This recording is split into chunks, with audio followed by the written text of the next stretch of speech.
Assalamualaikum warahmatullahi wabarakatuh. Perkenalkan, kami dari kelompok 10 Studi Al-Quran ingin menjelaskan materi tentang Amsal Al-Quran.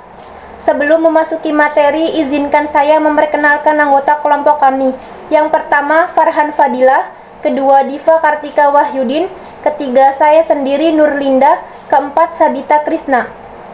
Dalam materi Amsal Al-Quran terdapat 4 pembahasan pokok. Yang pertama, pengertian Amsal Al-Quran yang akan disampaikan oleh saya sendiri Nurlinda. Kedua, macam-macam Amsal Al-Quran yang akan disampaikan oleh Farhan Fadilah. Ketiga, hikmah faedah Amsal Al-Quran yang akan disampaikan oleh Diva Kartika Wahyudin. Dan keempat, hikmah nilai Amsal Al-Quran yang akan disampaikan oleh Sabita Krisna. Baik, di sini saya akan menjelaskan tentang pengertian Amsal Al-Quran. Secara bahasa, amsal adalah bentuk jamak dari kata matsal dan kata mitsal yang berarti misal, perumpamaan atau sesuatu yang menyerupai. Sedangkan secara terminologis, amsal adalah suatu ungkapan perkataan yang disampaikan dengan perkataan yang lain untuk memperjelas salah satu yang lain. Menurut Zamakhsyari dalam kitab Al-Kasyaf menyatakan bahwa amsal menurut asal katanya berarti masal dan an-nazir atau serupa.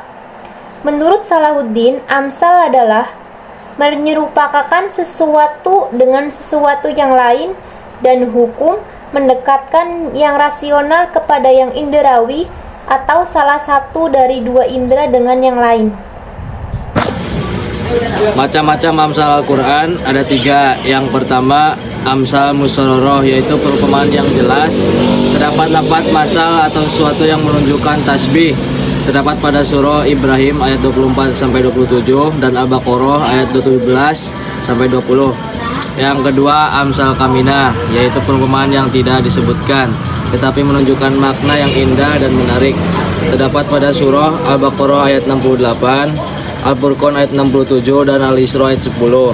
Yang ketiga, amsal mursalah, yaitu kalimat bebas yang tidak menggunakan kata perumpamaan secara jelas.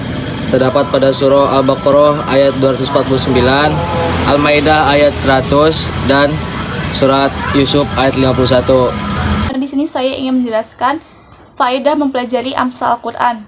Dalam perkembangan ilmu tafsir, amsal memberikan kontribusi yang cukup besar terhadap perkembangan berpikir umat Islam dalam memahami dan mendalami Al-Quran. Kemudian di sini saya ingin memaparkan apa saja sih manfaat-manfaat atau faedah-faedah ketika kita mempelajari amsal Al-Quran. Yang pertama itu menampilkan sesuatu yang rasional dalam bentuk yang nyata dan dapat dirasakan atau dapat dilihat oleh indera manusia, sehingga pikiran kita dengan mudah untuk menerimanya. Yang kedua, mengungkapkan hakikat sesuatu yang tidak tampak seakan-akan tampak. Contohnya ada di Al-Quran pada surat Al-Baqarah ayat 275. Selanjutnya yang ketiga, mendorong orang yang diberi matsal untuk berbuat atau berperilaku sesuai dengan isi matsalnya. Contohnya, Allah membuat matsal bagi keadaan orang-orang yang menafkahkan hartanya di jalan Allah, sehingga Allah akan memberikan kebaikan yang banyak kepadanya. Jaminan ini Allah sudah katakan pada surat Al-Baqarah ayat 261. Selanjutnya yang keempat, menjauhkan dan menghindarkan isi-isi matsal yang berupa sesuatu yang dibenci atau yang tidak disukai oleh Allah. Contohnya itu larangan menggunjing. Itu saja yang dapat saya sampaikan.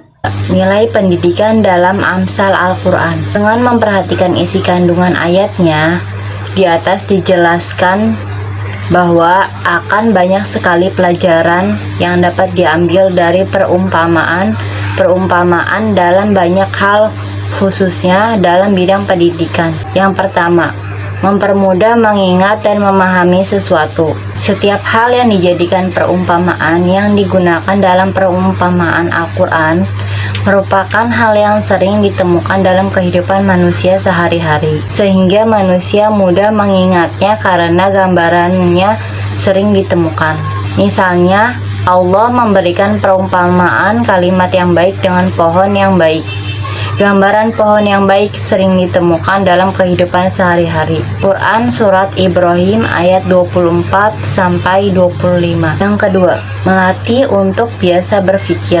Dengan perumpamaan dan perbandingan, pikiran manusia akan terlatih untuk beranalogi agar mendapatkan kesimpulan yang benar. Yang ketiga, belajar memahami persoalan yang abstrak. Dengan amsal, manusia diajak untuk memahami konsep yang abstrak secara mudah dengan cara memperhatikan konsep yang lebih konkret yang dapat diindrai. Jadi, amsal berguna untuk mempermudah pemahaman manusia.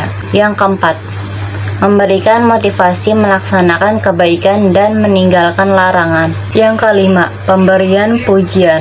Pemberian amsal dimaksudkan untuk memuji orang yang diberi tamsil tersebut. Dalam dunia pendidikan, pujian juga masuk dalam reward. Makna ini diungkapkan dari firman Allah dalam memuji para sahabat Nabi yang pada mulanya mereka hanya golongan minoritas saja. Yang keenam, keefektifan dan efisien. Amsal lebih berbekas dalam jiwa, lebih efektif dalam memberikan nasihat, lebih kuat dalam memberikan peringatan, dan lebih dapat memuaskan hati. Allah banyak menyebut amsal dalam Al-Quran untuk peringatan dan pelajaran. Baik, cukup sekian yang dapat kelompok kami sampaikan. Kurang lebihnya mohon maaf. Wassalamualaikum warahmatullahi wabarakatuh.